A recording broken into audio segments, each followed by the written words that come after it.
प्रमुख ग्रंथों के अनुसार आचार्य विश्वनाथ ने साहित्य दर्पण में शब्द के 4 प्रकार माने हैं। देखें, संकेतो गृह्यते जातो गुण द्रव्य क्रिया सूचा।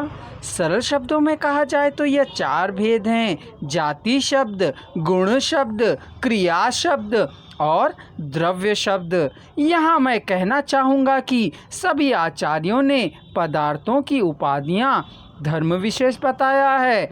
इन्हीं से शब्द के संकेत का हमें ज्ञान होता है, व्यक्ति का नहीं। ऐसा भी कहा जाता है कि वाचक शब्द से सांकेतिक मुख्य या प्रसिद्ध अर्थ का ज्ञान कराने वाले 8 साधन पहचाने गए। क्रमशः वे हैं व्याकरण, उपमान, कोश, आत्मवाक्य, व्यवहार, प्रसिद्ध पद का सानिध्य, वाक्य शेष और विवृत्ति। चलिए अब ज़रा इन पर हम चर्चा भी कर लेते हैं। व्याकरण। ऐसा कहा जाता है कि व्याकरण से अर्थ ग्रहण की प्रक्रिया शब्द की व्युत्पत्ति से आरंभ होती है। व्याकरण शब्द की व्युत्पत्ति अर्थात किस धातु से शब्द का उद्भव हुआ है उसका हमें मूल अर्थ ज्ञान करना होगा। साथ ही कौन से उपसर्ग और प्रत्यय इस हेतु प्रयुक्त हुए हैं और इससे नवनिर्मित शब्द कौन सा बना है तथा उसका अर्थ क्या होगा की जानकारी से होता है। अतः हम इस प्रकार व्याकरण के साधन से शब्द का अर्थ ग्रहण कर सकते हैं। उपमान।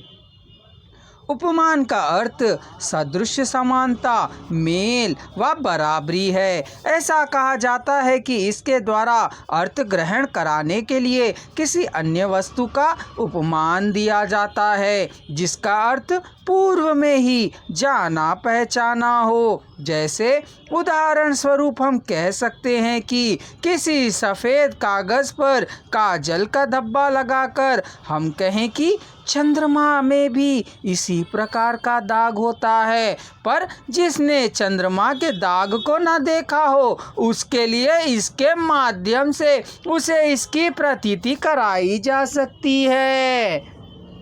कोश। इसके लिए हम कह सकते हैं कि कोश अर्थात शब्दकोश के माध्यम से भी शब्दार्थ माना जाता है। इसके लिए हम यह देखेंगे कि सामान्यतः कई बार हम किसी शब्द विशेष का अर्थ जानने के लिए शब्दकोश की मदद लेते हैं। आप्तवाक्य। प्रसिद्ध या आचार्यों के कथन को हम आप्तवाक्य कहते हैं। ऐसा कहा जाता है कि लैखिक व्यवहार में श्रेष्ठ जनों के वाक्यों को प्रामाणिक मान लिया जाता है। ऐसे वाक्यों को हम गुरु वाक्य भी कह सकते हैं। जैसे उदाहरण स्वरूप हमने गांधी जी को नहीं देखा पर अपने माता पिता गुरुओं के कथनानुसार उस चित्रपट को हम गांधी जी का सम्मान देते हैं जिसे हमें उनके द्वारा बतलाया गया है। व्यवहार।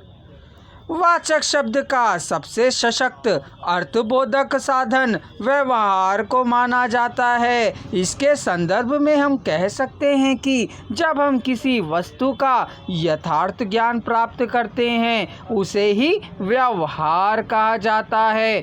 भाषा सीखने और अर्थ ग्रहण करने का क्रम व्यवहार ज्ञान से ही आरंभ होता है। प्रसिद्ध पद का सानिध्य।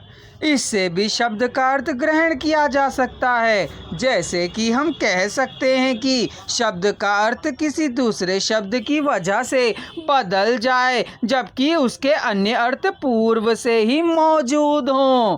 वाक्य शेष।